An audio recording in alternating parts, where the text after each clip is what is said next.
es un punto de partida. Álvaro, buenas tardes, noche, porque ya viste que a esta hora ya el sol no está en esta época del año.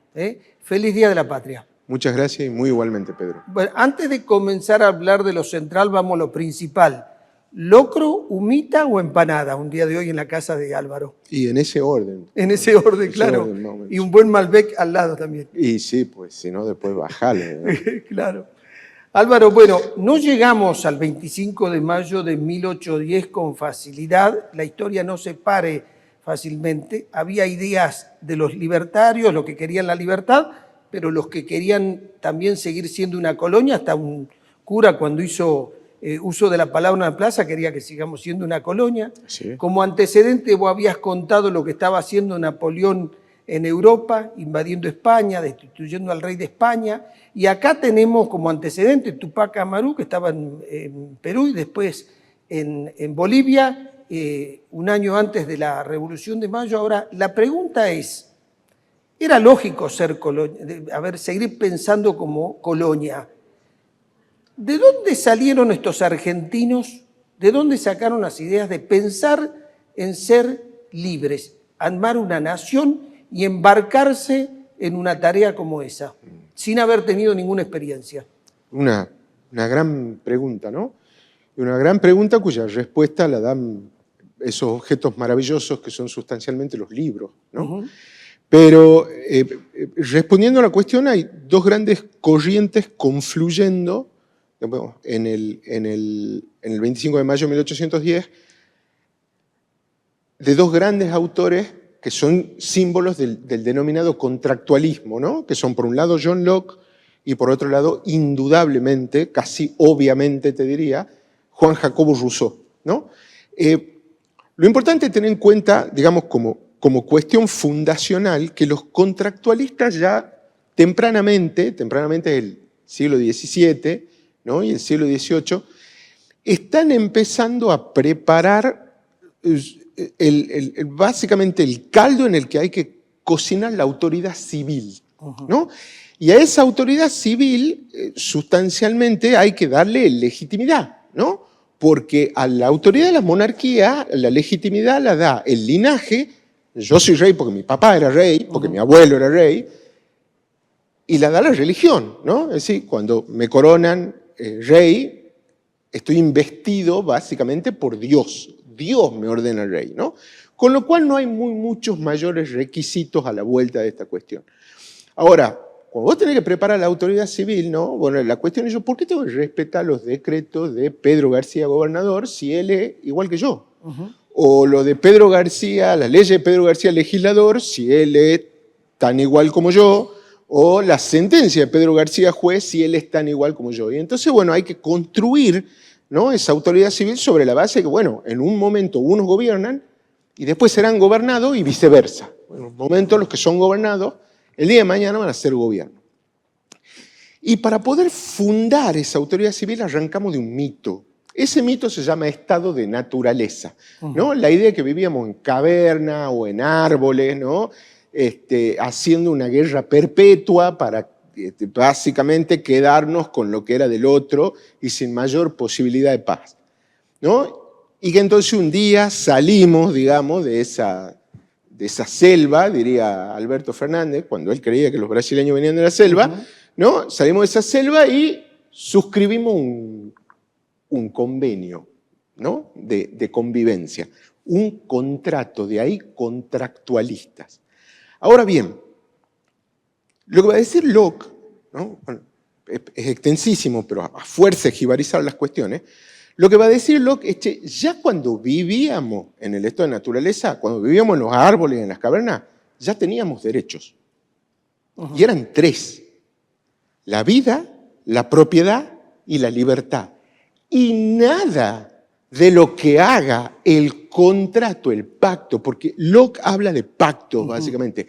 Nada de lo que haga el pacto que nosotros suscribamos para vivir en sociedad, reconociendo que va a haber civiles con autoridad y otros sin ella, o que vamos a tener, no sé, monarquías atemperadas y parlamentarias, nada de lo que haga ese pacto puede ir en contra de esos derechos naturales. Nada de lo que se haga puede ir contra los derechos de libertad, contra los derechos de propiedad, contra el derecho a la vida. Entonces, la idea de Locke en sí misma contiene la idea de revolución. Porque si va a haber pactos que atenten contra esos derechos naturales, hay que rebelarse contra esos pactos que son lesivos de esos derechos anteriores en el tiempo, inclusive a la idea de sociedad. En Rousseau sí habla de un contrato de diferencia y un pacto se rige básicamente por el principio latino de te doy algo, me das algo, ¿no? El famoso do, des, ¿no? El contrato de Rousseau dice, bueno, cuando nosotros salimos de esa selva, ¿no? Hicimos un primer contrato social. El problema de ese contrato social es la desigualdad. Porque en algún momento vino alguien, alambró un pedazo de tierra, dijo, este pedazo de tierra es mío, y la mayoría de la gente le creyó. Y de pronto ese tipo se quedó con ese gran pedazo de tierra y arrancó en condiciones desiguales respecto de los demás. ¿Para qué hay que suscribir otro contrato social? Para que ese contrato nos lleve a la igualdad, ¿no? Para abandonar la desigualdad del primer contrato y pasar a este segundo contrato social que nos dé básicamente la igualdad.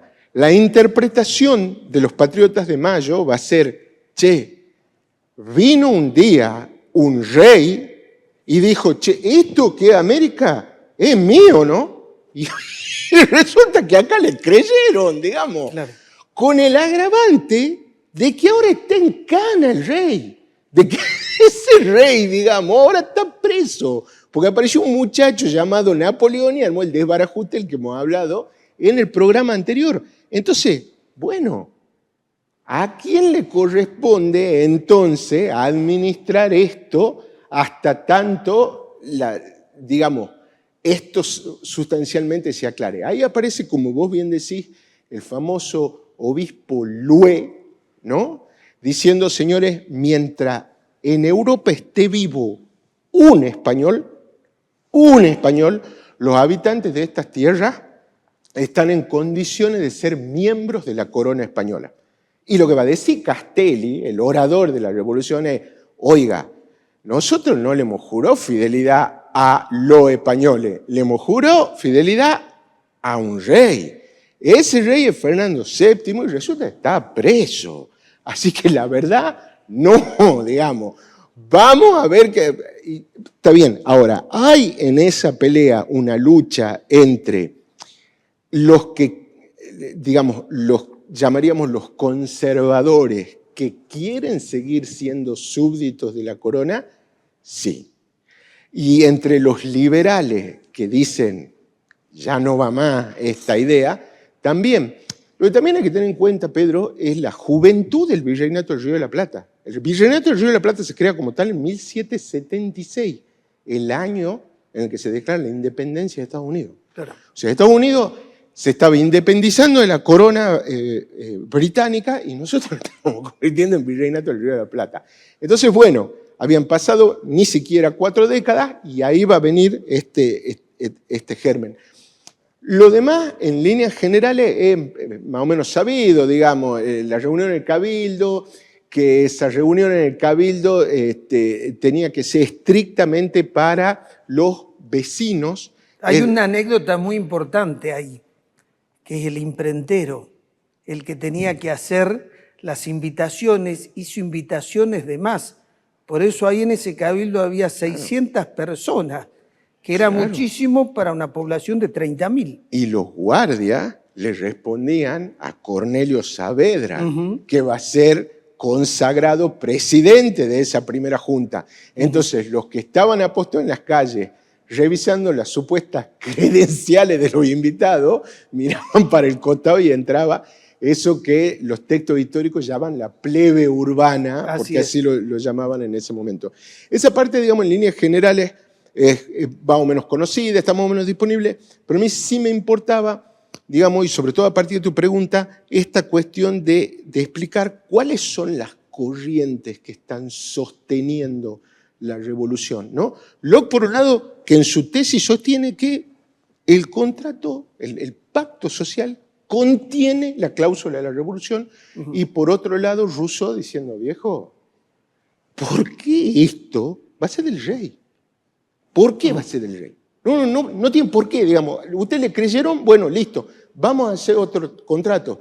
Y ese contrato es el que se empieza a cocinar el 25 de mayo de 1810. Yuval Harari, en De hombres a dioses, cuenta cómo dejamos ese estado de naturaleza y nos organizamos en instituciones. Él dice, fue cuando el ser humano tuvo la capacidad de abstracción.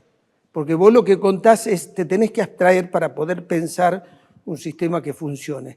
Que no fue un proceso lineal ni simple. Fíjate que desde la edad de piedra hasta que el hombre puede dominar la agricultura pasan 4.000 años. 4.000 años sin evolución. El poderse volver un poco abstracto y caer en abstracciones como los hicieron estos escritores y que los otros los comprenden y lo acepten, también tiene que ver con esto de la civilización. Mirá dónde nos llevó. Acá estamos. Aquí estamos. Bueno, nuevamente feliz Día de la Patria. Igualmente. Nos vemos el próximo programa. Sí. Nos vemos la semana que viene. Auspiciaron a Pedro García en Punto de Partida. Universidad del Norte Santo Tomás de Aquino. Superior Gobierno de Tucumán. Caja Popular de Ahorros. EDET Sociedad Anónima. Municipalidad de San Miguel de Tucumán. Personal.